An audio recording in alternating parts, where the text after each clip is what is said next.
to join us at the Motorsport Festival here at Kyalami, and on track, V8 Supercars, the AMC Samcar V8 Supercars. Nice field of 12 of the ex-Westbank V8 Supercars, as they were known, and of course that's exactly what they've probably been known to a lot of people around the track. The Westbank V8 Supercars, but of course Westbank no longer involved with that sponsorship. And AMC have now joined them as the Samcar Association brings these massive V8 Supercars onto the circuit. Currently, a 46.5 around the track, I think, is the second fastest lap around this track this weekend.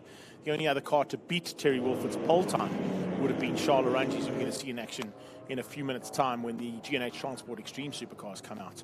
So that's the only car that would have gone quicker than that man who's on pole position right now, alongside Mackie Adlam in the Jaguar XKR. So we've got a Ford Falcon and a Jag XKR, alongside a Ford Mustang and another Jaguar XKR there, of the Italian Stallion, the Varta Batteries machine of Franco De Matteo. Rolf du Plessis tucks in behind him. Beautiful car, yeah. And he is side by side with his teammate there, Isak Spies. Those two boys have been fighting hard in the Oval Track Championships over the last couple of weekends, and in fact did a great job in the United States versus South Africa International that at took the Rock, place. yeah. At the Rock, and also at the Outlaws circuit in Vereeniging, right alongside the VKC kart track. So here we go, rolling start as always for these guys.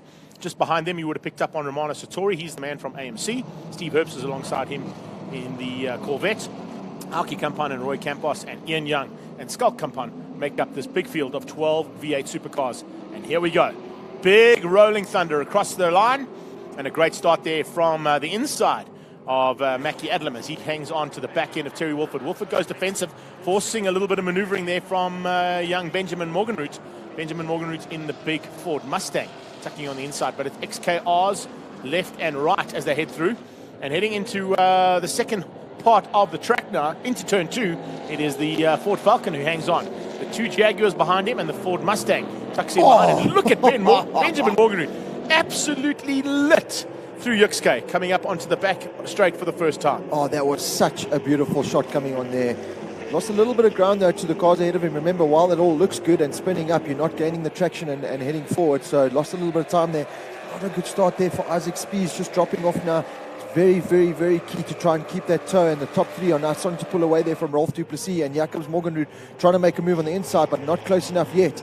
But you can see the front three already stretching out now. They really do love coming and racing here at Kyalami. So much track for them to play with.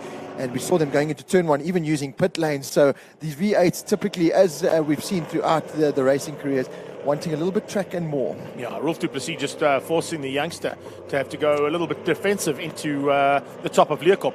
Coming out of Leeuwkop, look for the drive coming from the man from Randfontein. Those two basically coming out of Randfontein. It's like a Randfontein resurgence here at the front end with, of course, Mackie Adlam there as well. But Terry Wolford hangs on to the lead for now.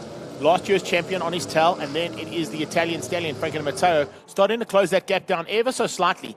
And with a little battle between the Ford Falcon and that Jag, the Black Cat might just be able to close things down and make it a three-way battle for the lead as they come to complete lap number 1 here of this V8 Supercar race. And here's a horsepower battle now down the front straight for the first time. See if Mackie Adlam is right in the slipstream there. Will he pull out and make a move going into turn number 1? I don't think he's close enough. A 1 minute 50.4 from a standing start. That is impressive time there from Terry Wolford out front. But it is, as you were, the three cars just lining themselves up. I think Mackie Adlam quite happy to sit there in second place for now. But as the laps count down, we have 7 laps remaining. As they count down, I'm sure Mackie Adlam will want to get himself to the front and try and pull away from the rest of the field. Looks like Rolf du Plessis had a problem in the background. Sorry to jump in on you. I just picked up on Benjamin Morgenroot being the first car in the back end. Let's have a look and see. Yes, yeah, the bright yellow car, you can't miss it. Definitely there. And Rolf du Plessis has gone missing. So there must have been an issue on that first lap there for Rolfie. As he comes, he's just in the background. That's his teammate, though. That's Isak. That's Isak Spies. So that's not the Holden. And I think Rolfie might have gone missing. If we can try and pick him up somewhere around the track. That is Spies who goes through there in the Jag as he flies through and completes that first lap and a half of racing in anger. And as they head into the S's now, you can see a little bit of chopping and changing there between the Jaguars. There's Rolf in pit lane. Oh, that's a big pity to lose him out so early on in the race. Yeah, he was definitely going to be a contender for that top 5. Was in a good battle there with Benjamin Morgenroot already. So unfortunately, hopefully you can get that car sorted out for race number 2. But up front, it's the threes just staying as you were from the start of the race. Just sussing each other out, seeing where the strong points are and the weak points are. And I'm sure that race at the front is certainly going to get intense as it goes on. Benjamin Morgenroot in a very lonely 4th place already, only on the 2nd lap here as Mackie Adlam, he closes right in. This is really where he gets drive. He lines that turn up so beautifully. You can see how he squares it off with that big number 1 plate car. just not going to get close enough to make any kind of move. I think ramping the inside curb there. It was on 2 wheels there in a V8. That was impressive stuff there from Mackie Adlam. The problem he's got, though, is he does that too many times, he's going to break something. These cars are not built to take the curbs like maybe the Polos are or some of the other smaller cars are. A little bit further back in the field, you can see some battles starting to rage there. Nice to see the man who's putting the money behind this category right now. That, of course, is Romano Sartori in a little bit of a fight of his own. Stevie Herbst, he's in the Pride Instrumentation Corvette there. We've got a great shot of him coming out of the final turn and getting on the power. Then Sartori. Behind Sartori, you can see just pushing hard there is, of course, Ian Young. Good to see him back in a car too. But Roy Campos, big mover. Look at where Campos has got you. There he is. You can see the blue car there in shot, heading onto the braking markers and moving his way up from where he started down in 10th place. He's now 4 positions up in 6th. So a good bit of maneuvering there for Roy Campos. Campos and Franco Di Matteo just going through the field. Those are the guys who've really had quite a bit of time in the saddle when it comes to racing through the season up to now. The rest of the guys, this is probably the first race of the season. So it's a little bit of, maybe a bit of rustiness out there. Not between these two, as you can see. Oh, man, I'm not going to take that back completely when you get Mackie Adlam that sideways and then going onto the other side of the track to catch it. But in terms of guys that have had time in the saddle so far in races we've commentated on throughout the country, Roy Campos definitely has had some time, so has Di Matteo. But of course, you've got Terry Wolford leading this race out under massive pressure now from Mackie Adlam as the two of them start to come into grips with each other. Well, Mackie Adlam is trying as hard as he can because Terry Wolford last lap round, second lap in anger, a 47.1. So that is the fastest lap time that we've already seen today in race conditions. Not quite where he was in qualifying just yet. So Mackie Adlam could see that gap extending, and you can see he's doing everything he can to try and close down. Now stays away from the curb there, so no two-wheeled action coming over that curb there for now.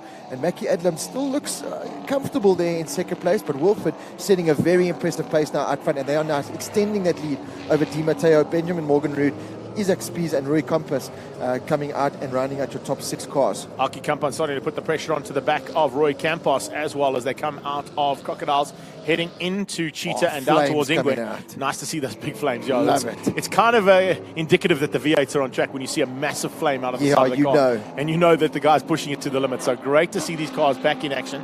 I know that last time out there was probably about 18 of them. So there's a couple of cars that are not here today. But I know from inside source that I have currently in this category that there's a very good possibility there's a couple more coming, and they are slowly but surely getting up to the same kind of pace as these front two are doing. So expect to see up to 20 cars by the next time V8 Supercars are on track near you. There's a move. Now, there's no more white line rules, so you've got to go for the dive if there's an opportunity, and that's exactly what Mackie did. Terry Wolford saw him coming, though, and he just shut the door. 2 V8s through Clubhouse just don't go. And I think Mackie Adlam realized that he's still got 5 laps in anger to try and make that move, but certainly now challenging Wolford out front. Wolford again, a 46.7 last time out, a 46.8 from Mackie Adlam. So both drivers now really have got the hammer down, and the fastest lap times that we've seen today so far. But Adlam's still that 10th behind, but you can see he's starting to challenge now. So I think he's got the heat in his tires, comfortable with the track conditions, and he's going to start mounting a challenge. Maybe going through the mine shaft into Crocodile. I don't think he's close enough, using a lot of the inside curve there. And no, opting out of that. So maybe the final turn, or certainly looks like Clubhouse, is where he gets good drive out of Sunset and trying to line something on the inside. But to make a move on Terry Wolford, you really do have to be race smart and line your move up. In these big V8 cars, you can't do what they do in the Polos and that and just dive on the inside. You really do have to line it up and be very smart about where you make that pass. So the Falcon right now hanging on for dear life, but that big cat is all over the back of him and looking for a way past. We've lost a little bit of ground there to the second of the Jaguars, and the Vata Batteries man, Franco Di Matteo, hanging on for third. But he's also been closed down there by Benjamin Morgenrud. So the Mustang is coming along for the ride and could possibly spoil the day there for Franco Di Matteo if he's not too careful. We have got 4 done and 4 to go as they get to the halfway stage of this race, and there's massive pressure coming from that Shell Jaguar on the back end of Terry Wolford's machine. And Terry Wolford is having to drive off the track to keep ahead of Mackie Adlam, and that's not what you want to do. Adlam is going to capitalize on that, and thanks for coming. The mistake is made. Adlam takes the lead. That's exactly what Mackie Adlam was trying to do. He was applying the pressure to Terry Wolford, and unfortunately Wolford made that mistake and allowed Mackie Adlam through. So now can Terry Wolford fight back? That is a big question now. That battle just behind there, Benjamin Morgenrud, 48.3 last time out, was 0.7 of a second faster than Di Matteo. So that battle for third place is far from over, but certainly now out front, the big number 1 plate is where he wants to be. Just bided his time, gets it sideways coming up the hill there now through the S's, going into Luico. Beautiful driving there from our champion. 46.7. How's that for a lap time? That's pretty impressive stuff as they head to the top of the hill there. So looks like we've got a couple of chopping and changing happening at the front end. Terry Wilford on that 46.7 was fastest on the last pass, but I think we're going to see a slightly quicker lap now from Mackie Adlam as he extends the lead that he's been able to get on Terry Wilford as they head down into the sweep. Now through the sweep in a V8, 250 k's an hour, buddy. Man. And how much does that car weigh? Steering that car at that speed. Exactly. And Mackie Adams just making it look effortless at the moment. He really has put the hammer down and looking so comfortable, staying well away from the curb there. So Learntes Lesser Wilford also now on a serious charge. He does not want to let him go. Getting it sideways, coming out the right-hander there now into the final turn. You'll hear those tires squealing, begging for traction. Terry Wilford using every bit of grip that those tires are offering, coming down the front straight to try and stay intact there. Trying to see if when the lap times update, I think Mackie Adams still is the man. Lap times still under a bit of pressure there from the AMC man, Romano Sartori, as they go through the top of Leocorp. Triple left-hander there, triple apex corner as they go as well. And a very difficult corner to get right, particularly in a V8 because you're sitting so far back. Difficult to try and spot those. Benjamin Morganwood looks like he might have moved up as well, getting ahead of Frank and Mateo for third place. So we saw the youngster starting to make his way to the front end. And Benjamin Morganwood has found a way through and got past on Frank and Mateo. He's now dropped down. Let's have a look and see in the background if we can pick up on confirmation on that. Yes, indeed. The orange car from Randfontein Auto has got through to third place. And the Mustang now looking to close down on this Jag and Falcon battle at the front end of the V8 Supercars. Yeah, Terry Wilford just got a little bit flustered with the pressure that was coming from behind from Mackie Adlam. Looks like he settled into a rhythm now. It's always that common denominator in racing. Some like to lead, some like to follow. At the moment, Wilford able to follow Mackie Adlam. Just a little bit offline there, coming up the hill now to Leocorp, but certainly closed down that gap. He was a second slower than the leading man last time out, but as you can see by the shots on track, certainly has closed that down. So now trying to apply the pressure and do rolls reversed here on Mackie Adlam out front and see if Adlam will buckle. But he's got that big number 1 plate on the front of that car for a reason, and that's because he's able to maintain that pressure, and it's all about consistency. Oh, Wilford now dropping off. So Terry Wilford with a big problem there. Not quite sure what's happened there, but certainly big problems, and that's left Mackie Adlam now comfortably out front. Let's see if Wilford can maybe get that car back and handling it. Definitely looks like he slowed up dramatically. Yeah. He's lost another 4 or 5 car lengths. He is still circulating, but it's not quite the same pace as you said. Maybe. It could have been an issue going onto the brakes there as well. Maybe just went down the gearbox to the wrong gear and realized that, had to quickly shift out of it and get into the right gear. Now coming back onto the straight, he's going to try and resume the battle if he can. Across the line on the last time of 48.8. He's not happy about it because now he has a situation. Can there possibly be a late race resurgence here from Benjamin Morganwood who could spoil the day? He's only 5 seconds back and they've got 2 to go. Yeah, Greg, just listening to that car of Terry Wilford come across the line, certainly nowhere near as angry as it has been the previous couple of laps. So I think he's got some kind of internal issue there. It sounded like he was short shifting down the front straight. Certainly lost a lot of time on that battle out front with Mackie Adlam. So yeah, you're going to have to watch out. Benjamin Morgan could find himself up into that second place. A little bit further down here, this is a great battle going on between Romano Sartori and Steve Herbst, so that's a good little battle going further down there. A little bit of smoke coming out of those cars, or it could be the tires with all that horsepower coming through there. It's a good little battle going on a little bit further down there. So Sartori trying to make a move there, but like we said, in these big V8 cars, it's not as easy as it sounds. He tries to go on the inside, but that really is a big V8 car. That to try and sneak on the inside and find a gap is easier said than done. Getting those Hoosier tires lit up as well as they come out and onto the main straight to complete another lap. It's Chevy versus Ford, and right now the Chevy's got the advantage in that little battle. At the front end, though, it's basically Ford engines running the first 4 cars on track, so no issues whatsoever for them. And looks like the Chevys are going to have to try and find an answer there. They were expecting Rolf du Plessis to run the flag high for them because remember, he was in the Holden. So he unfortunately went out after lap number 1. Now a little bit of smoke coming out of that Prime Instrumentation Corvette of Stevie Herbst, and the AMC Mustang is looking to possibly make him pay here. If there is a small issue on the car, Romano Sartori is definitely going to capitalize on and make sure that he gets through. Right, we go back to the front end as they come down onto the braking markers, and you can see now a big gap for Mackie Adlam just to control as they come down to take the start of the final lap. Incredible ride so far from him. He's got it all sorted out. He's got almost half a length of that main straightaway ahead of Terry Wilford, who in turn has lost big ground to Ben Morganwood. Benjamin Morganwood is coming big time. And there's a possibility that Benjamin Morganwood, if he continues to do 49s as opposed to 51s, he's certainly going to close in. And there, under braking, Benjamin Morganwood coming up on Wilford. The Fuchs man is in trouble. And I think that Randfontein Auto Mustang is going to close him down. Yeah, Wilford certainly with some kind of problem. He was running, he's the fastest driver of the race, 46.7, but 3-4 seconds off that pace at the moment. And Benjamin Morganroot can smell blood here, and he's now got that red car of his floor down, and the pedal is certainly blasted to the floor there of that car. And he's going to try and close that. It is the final lap, and he's got about 2.5-3 seconds to try and make up.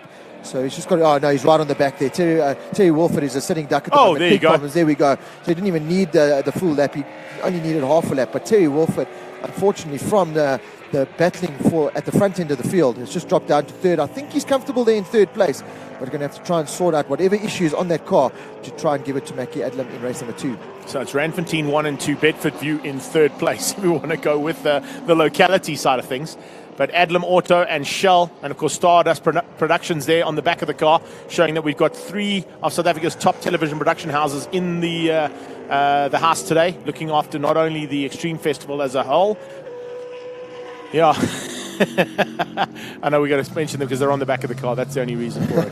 But as they come through there, it's going to be Mackie Adlam to just complete this race after a little bit of a fight initially with the Terry Wolford Fuchs-sponsored Ford Falcon. Yep. But unfortunately, he's been found wanting here in the closing stages, and it doesn't look like Morganroot will be able to catch Adlam, and that'll be the first 2 across the line. Is there going to be any answer coming out of Di Matteo, though?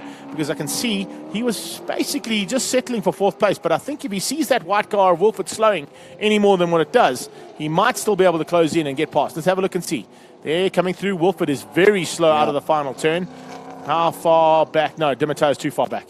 He would have needed another lap. So Di Matteo will have to settle there for what is now 4th place on track. And you can see Wolford actually just pulling straight to the sideline. Not going to try and do anything more.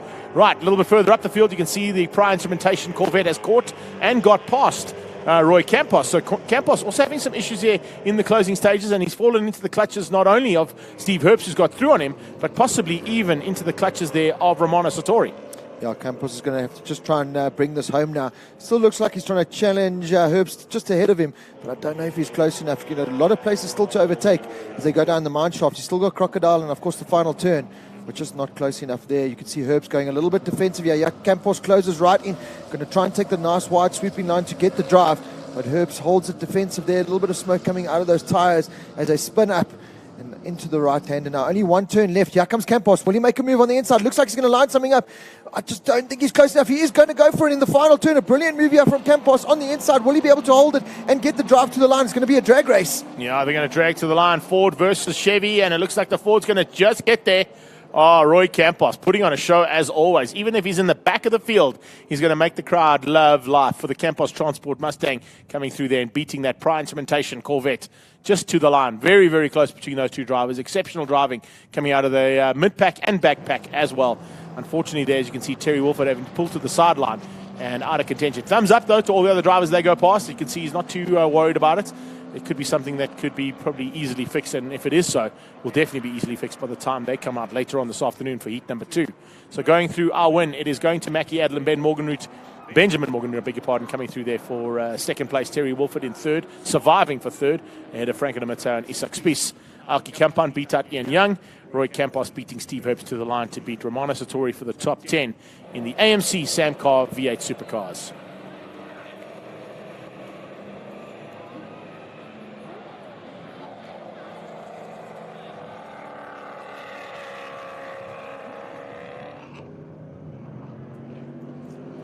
So as we go into some awesome shots of the big crowd that's come out here for the Motorsport Festival, it looks like everybody's happy. Good to see you guys out on the banking there. Hope you guys can hear us on the commentary. From the start, it was Terry Wolford who got the drop. He was pressurized right from the word go by Mackie Adlam, but Adlam just couldn't find a way through early on. Benjamin Morganroot starting to slip and slide also very early and getting to grips with those Hoosier tires, but eventually it was a big battle for 1st and 2nd between Terry Wolford and Mackie Adlam as they look to just get away from the rest of the field. They did exactly that, starting to open up a margin. Small one at first, but it got bigger and bigger over Di Matteo and, of course, Benjamin Morganroot. Rolfie Duplessis was up in 4th place initially, but had some problems at the park in the pit lane, which left these 2 to battle it out at the front end. And Terry Wolford went defensive on all occasions to try and keep out the attack from the number 1 plate of Mackie Adlam. Roy Campos making a welcome return to V8 Supercars. Was in a little bit of a fight of his own. First of all with Alki Kampan, and eventually would end up with Steve Herbst. The dive for the lead eventually came at just after the halfway stage, and Terry Wolford just kept everybody wanting more, particularly Mackie Adlam, as he looked every which way but loose to get past. He eventually did get past, though, as Terry Wolford's car started to ail ever so slightly into the closing stages, opening up a lead and giving Mackie Adlam the win over a hard-charging Wolford. But it was Benjamin Morgenroot who was looking to maybe just capitalize and get past on Wolford before the checkered flag came out. Good battle at the back end of the field as well between our AMC sponsor, Romano Satori, and of course, eventually, when the checkered flag did come out, it was going to be Adlam to take that one away. Wolford had some issues on the last lap, and Benjamin Morgenroot would eventually get through and passed on him, but Wolford would hang on for third place as Morgenroot went to go and fight things out to try and close down on Adlam. That was the gap as they crossed the line. I think a little bit of extra horsepower and maybe not so much slipping and sliding in the second race will allow Benjamin Morgenroot a chance to be at the front end by the time these V8s come out. Up next will be G&H Transport Extreme Supercars. Until they're on track, we'll see you soon and catch us on Facebook in the next few minutes.